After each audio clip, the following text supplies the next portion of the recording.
Olá pessoal, sou o Thiago Azevedo, sejam bem-vindos. Esse é o segundo vídeo do projeto de leitura do livro de Jonas em hebraico. Hoje nós começaremos com o primeiro versículo do primeiro capítulo do livro de Jonas e vamos para o texto. Lembrando que a leitura é feita da direita para a esquerda. Vayeri, Devar, Adonai, El, Yonah, Ben, Amitai, Lemor. Essa é uma opção de transliteração do texto em hebraico. Transliteração é o processo de mapeamento de um sistema de escrita para outro. No nosso caso aqui, do hebraico para o português. A transliteração vai tentar usar um símbolo ou uma letra hebraica de um correspondente para a língua destino ou receptora. Então, como no nosso projeto a língua destino é o português, a transliteração vai ser tanto escrita quanto lida no sistema da língua portuguesa, ou seja, da esquerda para a direita. Lembrando que não existe um padrão de transliteração e cada gramática hebraico-português adota um sistema de transliteração.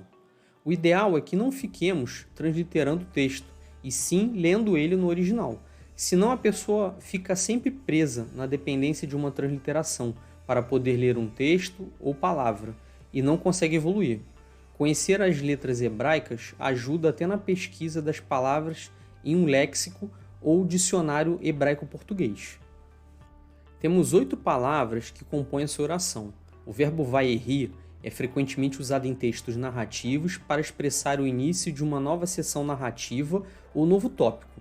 Nós chamamos de marcador de início de discurso. O seu uso é muito semelhante à expressão kaiegeneto no grego, usado principalmente nos evangelhos e no livro de Atos, como podemos ver em Marcos 1:9, na versão grega da NA 28. Nesse sentido, pode ser compreendido como um sinal de parágrafo no texto, e não precisa ser traduzido, como podemos ver na versão NAA.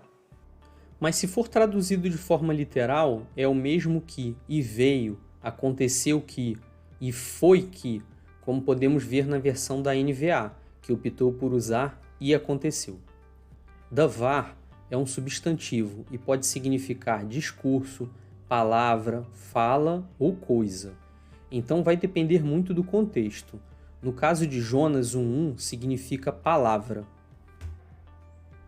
Esse é o tetagrama, as 4 letras do nome sagrado de Deus. Era inconcebível para um judeu pronunciar o nome santo de Deus, aquele nome que foi revelado para Moisés no Monte Horebe, lá em Êxodo 3, 13 a 15, que nós grafamos como Yod-He, Vav-He, que é traduzido como Senhor em letras maiúsculas, nas versões em português. Por isso, ao longo do tempo, foram desenvolvidas maneiras de contorno do problema, de ler essa palavra em qualquer parte do Antigo Testamento. Não pronunciando o nome, mas lendo como se fosse uma outra palavra. Nós chamamos isso de quere perpetuum, que é ver uma palavra, mas ler de uma outra forma. Uma dessas formas foi substituir a leitura do tetagrama Yod-He Vav-He pela expressão Hashem, ou seja, bendito seja o nome. Em vez de você falar bendito seja o Senhor, os judeus falavam bendito seja o nome, o santo nome.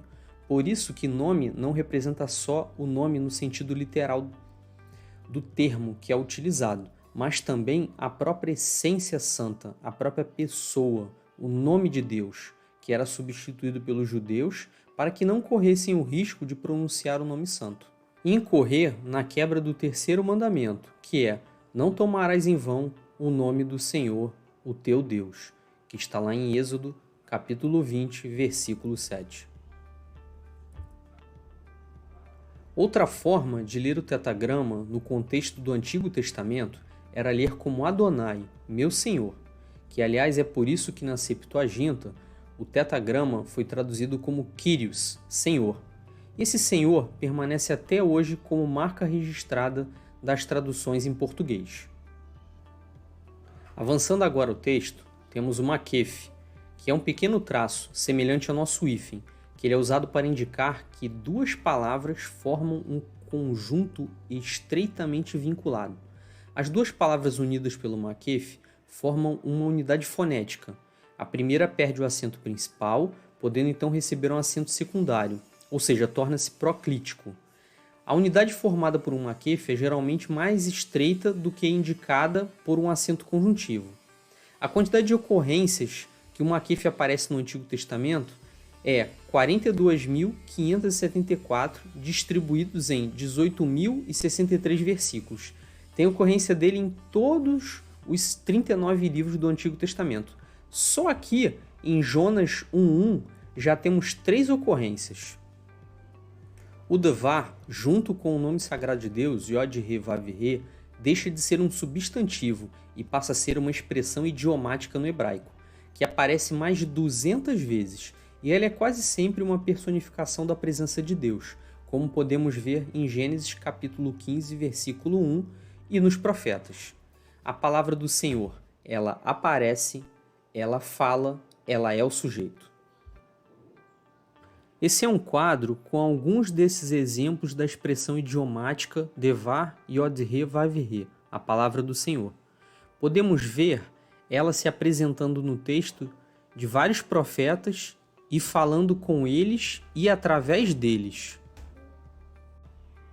O El, bastante usado no Antigo Testamento, são mais de 5.000 ocorrências. Ele significa para, em direção a, para a.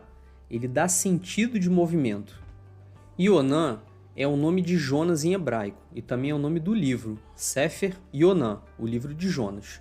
Como podemos ver, é uma palavra pouco utilizada no Antigo Testamento, ou seja, apenas 19 vezes, mas é de fácil identificação.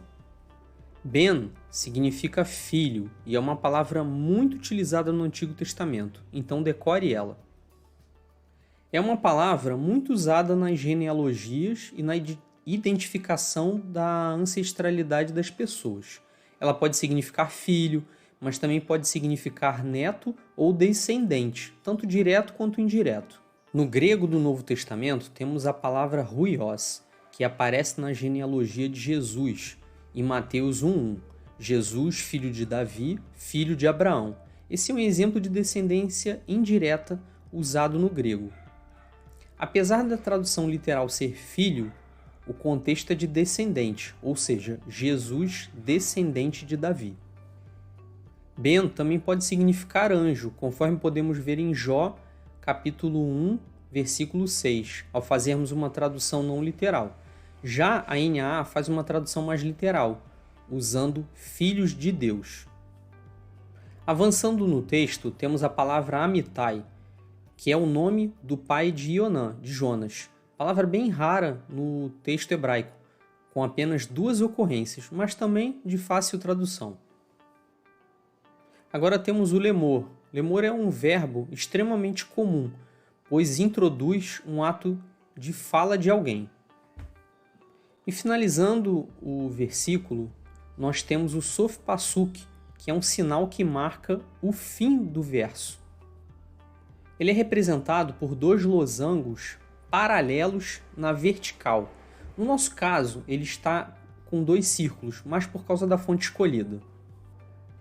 Ele não é necessariamente um ponto final, vai depender do contexto. Nesse caso, como temos um lemor antes dele, significa que vai ter 2 pontos e uma abertura de aspas para o início da fala da palavra do Senhor, Devar Yod-He-Vav-He.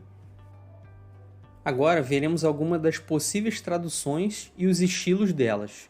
A primeira é o Antigo Testamento Interlinear, o ATI, e é o mais literal possível, já que ele faz tradução palavra por palavra, mantém um marcador de início de discurso, e aconteceu, e usa o tetragrama do nome de Deus.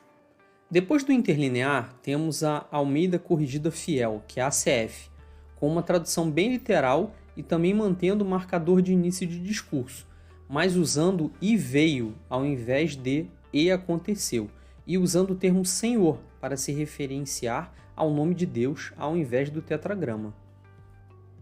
Já a nova versão de acesso livre, a NVA, que é um pouco menos literal, ela vai inverter a ordem do sujeito com o verbo, para se adequar melhor à língua receptora, nesse nosso caso, o português, e usa o nome de Deus ao invés do tetragrama.